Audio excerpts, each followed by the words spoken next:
Boa noite. Dezenas de peixes apareceram mortos no Rio Cerro, em Jaraguá do Sul, nesta quinta-feira. Espécies como carpa e cascudo foram encontrados boiando. Técnicos da Fundação Jaraguaense do Meio Ambiente recolheram amostras da água do rio para análise. O resultado do exame, que deve apontar se os peixes foram contaminados por algum tipo de material químico, deve ser divulgado dentro de uma semana.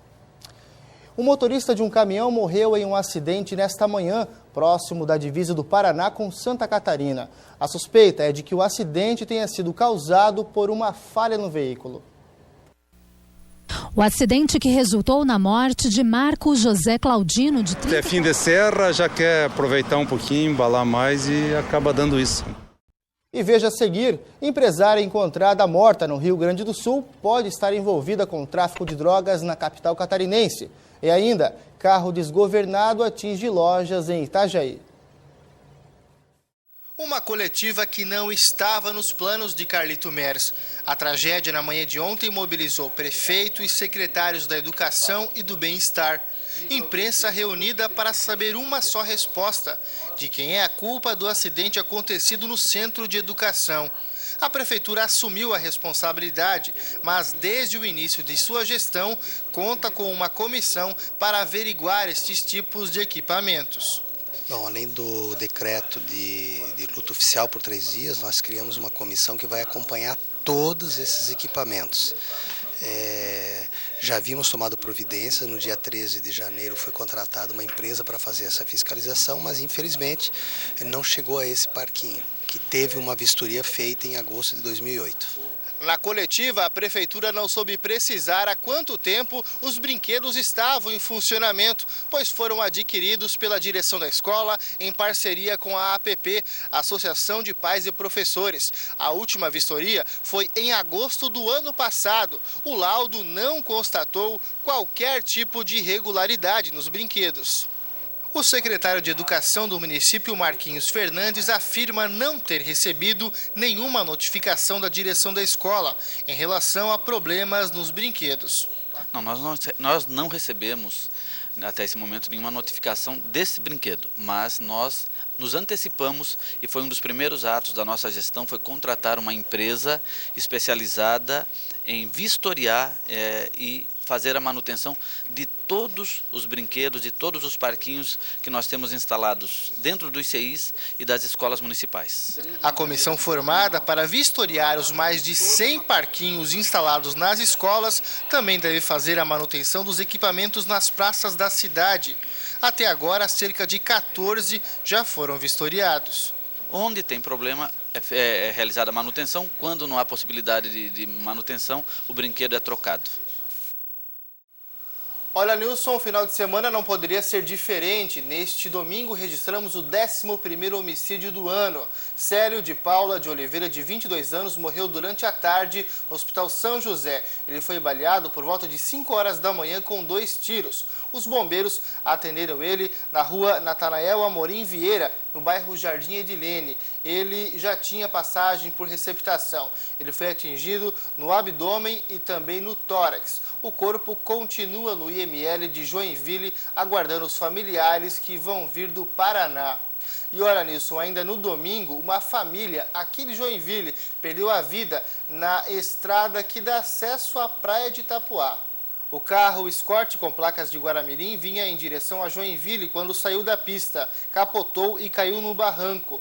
Salete Maria Bento, de 44 anos, Raul João Bento, filho de 52, e a menina de 7 morreram na hora.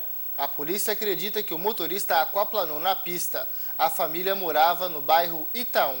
E olha, Nilson, segundo informações dos bombeiros, como na vala tinha muita água, as vítimas ficaram inconscientes. Segundo informações do IML, as 3 vítimas morreram por afogamento.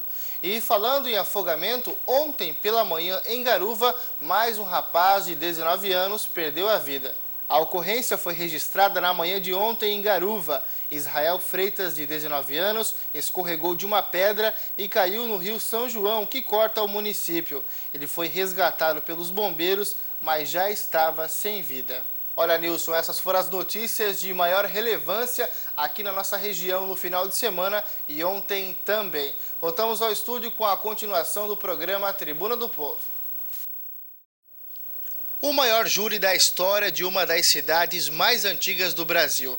O Fórum de São Francisco do Sul, desde ontem, julga 6 homens integrantes de uma quadrilha responsável por assaltos e furtos que resultaram na morte de um policial rodoviário estadual e outros 2 PMs baleados. O julgamento, que estava previsto para começar às 9 horas, começou somente às 11 horas da manhã de ontem. As ruas aqui em frente ao fórum estão fechadas. As pessoas que entram aqui são revistadas. O acesso à sala do júri somente com senha. Um helicóptero da PM sobrevoa o local de hora em hora. Além disso, policiais federais e do GRT fazem a segurança no local. A polícia teme que haja um plano de fuga dos réus. Quem olha de fora e quem olha de dentro logo vê o reforço policial, tudo por conta da periculosidade dos presos. Os detidos, sabendo que seriam julgados esta semana, tentaram uma fuga no presídio de Joinville. Na madrugada de domingo para segunda, em apenas uma noite, eles fizeram um buraco de aproximadamente 30 centímetros dentro da cela. O piso já tinha sido totalmente quebrado, deixando a terra à vista. O promotor, ontem à tarde, mostrava aos jurados as armas usadas pelos bandidos e também o tamanho do processo. Olhando no semblante de cada um desses aqui, ó, desses parentes, desses policiais que perderam um amigo, os senhores e as senhoras terão a exata dimensão do sofrimento infligido por um bando de quadrilheiro que veio de São Paulo, que veio do Paraná, para apavorar, para tocar o terror em São Francisco do Sul. Auxiliados por um vagabundo playboy desocupado de Jaraguá do Sul. Pena que não está aqui hoje. Um vagabundo que a cada palavra, a cada frase dita, invocava o nome de Deus, sem vergonha.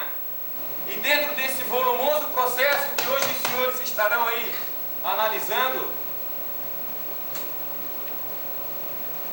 há toda uma história de mentiras contadas, de mentiras e fraudes e inverdades por um bando de marginais que não tem compaixão com a vida alheia, que quer lucro fácil. Luiz Antônio da Rocha, Robson Rodrigues de Jesus, Marcelo Matias da Silva, Maurício Rodrigues da Silva, Samuel Cus da Costa e José Aparecido da Silva. Os 6 acusados respondem principalmente pela morte do patrulheiro Carlos Custódio Padilha, na manhã de 27 de julho de 2006. Os 6 homens trocaram tiros com a polícia no posto policial do Iperoba, na SC 301. Na abordagem ao veículo dos bandidos, esta Zafira, 3 policiais foram baleados.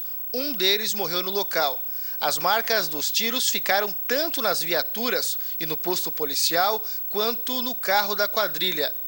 Depois de um trabalho de investigação, 2 homens foram presos na enseada.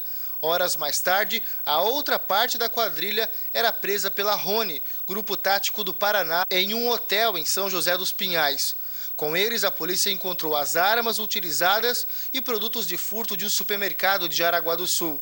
No julgamento ontem, a viúva do policial morto do confronto acompanhava cada detalhe do julgamento. O que ela deseja é a unanimidade dos jurados na condenação dos bandidos. Bom, eu só saio daqui a hora que eu ouvi do juiz a condenação deles, porque é o mínimo que eles merecem. Não vai trazer meu marido de volta, mas eles vão ter que pagar, e são todos, né? Hoje só tem 6 aqui. Eu sei que um deles vai acabar escapando, mas não vai fugir, porque ele é condenado de uma outra cadeia, então o que dele está guardado e ele vai pagar de uma maneira ou outra.